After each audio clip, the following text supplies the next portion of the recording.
Welcome back to the channel. Today we're talking about poker face. Yes, a poker face. Sometimes like you're in a dangerous situation or you're in the middle of a war zone, you're in the middle of just highly stressful times. You have to have your game face on. You have to almost not show emotion. About 4 years ago, I was actually in undergrad.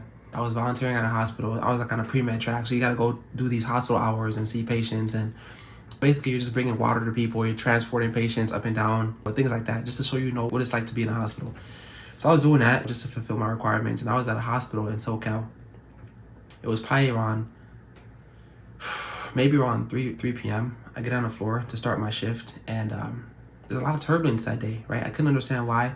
Nurses moving back and forth, everyone kind of looking at me, and then moving into other rooms, and I just knew something was happening that I didn't know about. I said, okay, I go to the staff lounge, I put down my bag, and then I have like the head nurse that was supposed to be helping me. She said, hey, Yvonne, can you go into room 407 or just the back room? I was like, okay, this is kind of different. And I was like, okay, I'll get there. I'll get to it. And she comes back like literally a minute later. She says, hey, make sure you go to 407 and make sure you're really fast and make sure you introduce yourself. I put myself down. I got my ID, my badge, everything. Put my water in the thing. I had a good Sprite soda. I was like, man, I'm gonna drink this Sprite, but I just said I'll drink it later. Put everything down, leave. I'm walking down the hall. I'm thinking about going to the bathroom before I go to this room. And another nurse comes out. She says, hey, have you gotten to the back room yet? Have you went to meet the patient? I was like, no. She's like, okay, when you go to that room, make sure you transport the patient. Here's a wheelchair you're gonna drive him out of. Push them down the hall through. So for some reason, everyone was just adamant about me going to this room and transporting this patient. Basically, this room, to give you some backstory, this room was at the corner of our floor in the hospital. So this room was like a room that like special people went to, right? So if there was someone that they needed to house in the hospital without anyone knowing, they put them in this room. That was kind of like a secluded room. Let's say like the mayor had to come to the hospital or something, they put him in this room that was away from everyone. Man, as I approached this room with the wheelchair, right? Because you're supposed to wheel patients out the hospital. I hit the corner and I just see boots, okay? I see like metallic metal boots.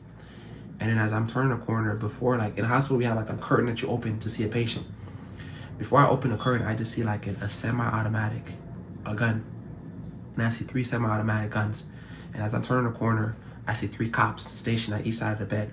As I look up, I see a prisoner, right? Some guy, big, huge guy, Hispanic guy, tattoos all over his face. It felt like staring danger in the face. Immediately, my heart rate is racing. My palms are sweaty. my blood pressure is through the roof. I'm like, oh my God, what is this, right? I see the cops, and the cops aren't talking, but they're like in like SWAT uniform. They all have weapons. They all have their hand clutching a weapon. They're like, okay, you're going to help us transfer this inmate out the hospital. So the guy that I had to transfer out, I had to like take him from the bed and then put him onto the wheelchair and then wheel him out. And basically he was in the hospital because he had suffered an injury in prison where he basically fought for his life against some guy. He was stabbed multiple times. They brought him to the hospital to stitch him up. And I'm transferring this guy and I had to help him out the wheelchair because he can't really move too well. And I just hear a voice, don't touch me. I was like, I froze. He said, don't touch me. I said, all right, sir, my bad. Get in the wheelchair, we're gonna push you out. As I'm pushing him out, all the nurses are peeking through the hallway looking. And this guy, it's like, there was just such a danger to him that I could sense. And I was like, well, I'm just gonna push him out. I'm gonna act like nothing's happening. And I push him back into the back elevator. We're talking. And as we're going down the elevator, we're probably like on an 8th or 7th floor. When we get to the first floor, I look him in the eye, he looks me in the eye, and he just nods his head. I'm like, okay, I don't know what that is, but I'm gonna push him out. Push him out. As I get to the cop's car, we're gonna put him into a cop's van. Before he enters the van, as he's turning around to climb into the car, he looks at me, he says, I respect you not being scared of me. In my head, I'm like, bro, I'm so scared of you. But my poker face, right? I just said, no problem, sir. I just kept looking him in the eye. But he thought that I wasn't scared of him because of that poker face. I acted as if I've always done this. I've done this many times. I acted like he was just another person. I treated him in a humane way. But he told me, I respect you for not being scared of me. And that was the last thing he said. He got into the car. They caged him to the metal part of the van. The cops got in the car, or the officers got in the car, and they drove off.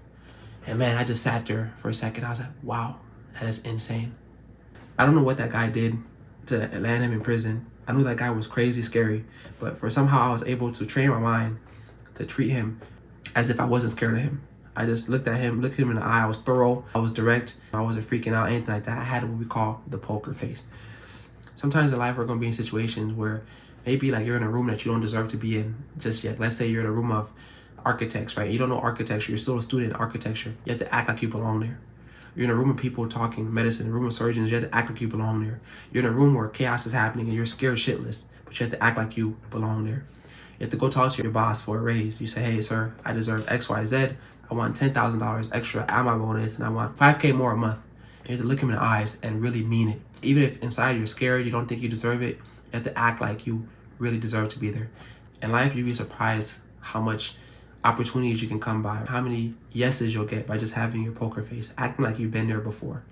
So you have to act like you were the person or the girl that was confident before you could actually be confident in a room. In your mind, train yourself to see yourself giving 1,000 speeches and act like you've given 1,000 speeches before you could actually give a speech at the White House for the first time. If you guys watch the UFC, some guy will break his hand or break an elbow or dislocate his shoulder where he really can't even throw a punch anymore, but he still has that same face. He's not wincing. He still has that same face. Even in sports, you have a bruised rib, you have to run and keep playing. Let's say when you have a family, something happens in the house, there's like a fire or you lose someone, a death in the family, or something crazy happens, someone breaks into the house, right? You, as the leader of the family, you gotta still act like all is good. You can extrapolate this poker face to many different areas in life. We admire those that have that poker face because they give us a certain level of certainty, of security. We will pay tons, billions of dollars for security. Security is one of the best feelings because you feel safe. You feel like, I can take a breath. I can take a sigh of relief.